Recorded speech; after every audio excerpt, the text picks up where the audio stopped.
मित्र हो, पाण्याला जीवन असं सुद्धा म्हटलं जातं आणि हेच पाणी दूषित असेल तर ते थेट माणसांच्या आरोग्यावर हल्ला करतं. त्यामुळं पिण्याचं पाणी हे शुद्ध असावं, स्वच्छ असावं अशी अपेक्षा असते. बघा, एक वर्ग बाटलीबंद शुद्ध पाणी पित असताना आजही ग्रामीण भागामध्ये अत्यंत अशुद्ध, प्रदूषित आणि आरोग्याला हानिकारक पाणी पिण्याशिवाय लोकांपुढे पर्यायही उरलेला नाही.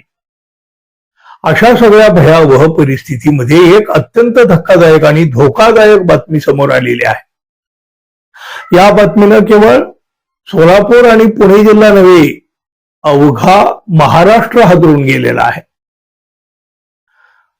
सोलापूर जिल्ह्यातल्या उजनी धरणाला जिल्ह्याची वरदायिनी म्हटलं जातं. या धरणाचं पाणी जसं शेतीसाठी उद्योगाला दिलं जातं तसं ते पिण्यासाठी सुद्धा पुरवलं जातं. अनेक जिल्ह्यातील लोक उजनी धरणाचं पाणी हे पिण्यासाठी वापरतात. उजनी धरणाचं पाणी विषारी झालेलं आहे, ते पिण्यासाठी योग्य नाही असं या आधी सुद्धा अनेकदा सांगून झालेलं आहे. उजनी धरणातील स्थानिक प्रजातींचे मासे या रसायन मिश्रित पाण्यामुळे नष्ट होत आहेत. एवढं सगळं होत असताना कुणालाही याचं काही वाटताना दिसत नाही. धरणातील पाणी प्रदूषित झालं असल्याचं गेल्या कित्येक वर्षापासून सांगितलं जात आहे, पण आजही सरकारकडून काहीही उपाययोजना करण्यात आलेली नाही, येत नाही. कारखान्यांचं, त्याचबरोबर MIDCच्या उद्योगातून रसायन मिश्रित पाणी थेट उजनी धरणामध्ये सोडलं जातं. कत्तलखान्यातून सोडलं जाणारं पाणी हे उजनी धरणात मिसळतं आणि हे प्रचंड दूषित झालेलं पाणी लोक पिण्यासाठी वापरतात. या पाण्यासंदर्भात एक धक्कादायक अहवाल आता समोर आलेला आहे. उजनी धरणाचं पाणी वापरणाऱ्या पुणे आणि सोलापूर जिल्ह्यातील सुमारे 20 लाख लोकांना कर्करोगाशी म्हणजे कॅन्सरशी संबंधित विषाणूची बाधा झाली आहे. धरणातील पाणी पिण्यायोग्य नाही अशा आशयाच्या 80 पाणी अहवाल उजनी धरणातील पाण्याविषयी संशोधन करणाऱ्या सृष्टी इकोव्हिजन फाउंडेशनच्या पर्यावरण तज्ज्ञांनी सोलापूर महापालिकेला दिलेला आहे. उजनी धरणामध्ये पुणे महानगरपालिकेकडून ड्रेनेजचं सांडपाणी, त्याचबरोबर मुळा मुठा नदी मार्गे दूषित पाणी भीमा नदीमध्ये सोडलं जातं.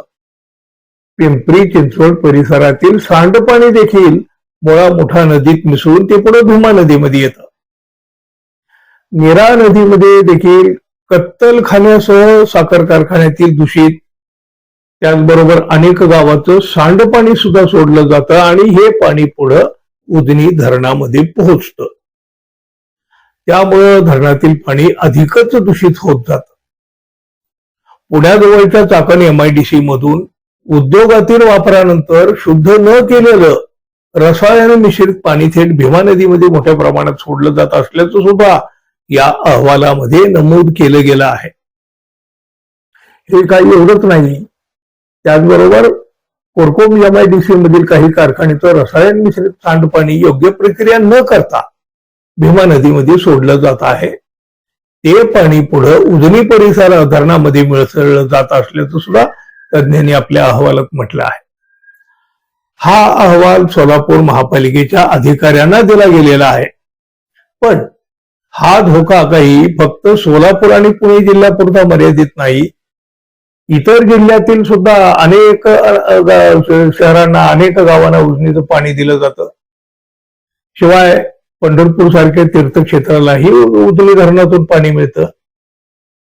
महाराष्ट्राच्या कोणाकोपऱ्यातून लाखो भाविक पंढरपूरला येतात.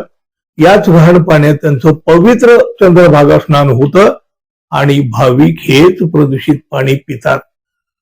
पवित्र तीर्थ म्हणून हेच पाणी ते आपल्या गावाकडेही घेऊन जातात आणि या पाण्याचा थेट कॅन्सरशी संबंध दाखवणारा हा आता आलेला अहवाल. सरकारने याबाबत स्पष्ट खुलासा करायला हवा ना.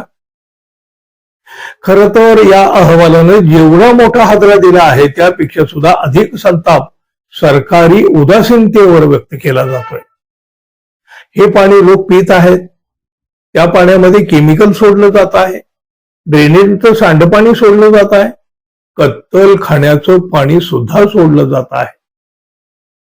या पाण्यानं लोकांचं आरोग्य धोक्यात आलेलं आहे आणि सरकारमध्ये बसलेली नीती मात्र फक्त आपलं राजकारण, वेगवेगळ्या निवडणुका, दुसऱ्या पक्षांची फोडाफोडी आणि नेत्यांची पळवापळी यामध्ये मग्न झालेला आहे. लोकांनी जगावं तरी कसं? मित्रहो, अशा सरकारबद्दल तुम्ही काय म्हणाल? जरूर व्यक्त व्हा, जरूर सांगा.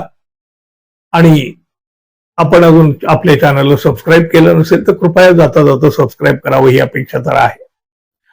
धन्यवाद. पुन्हा भेटू. नमस्कार.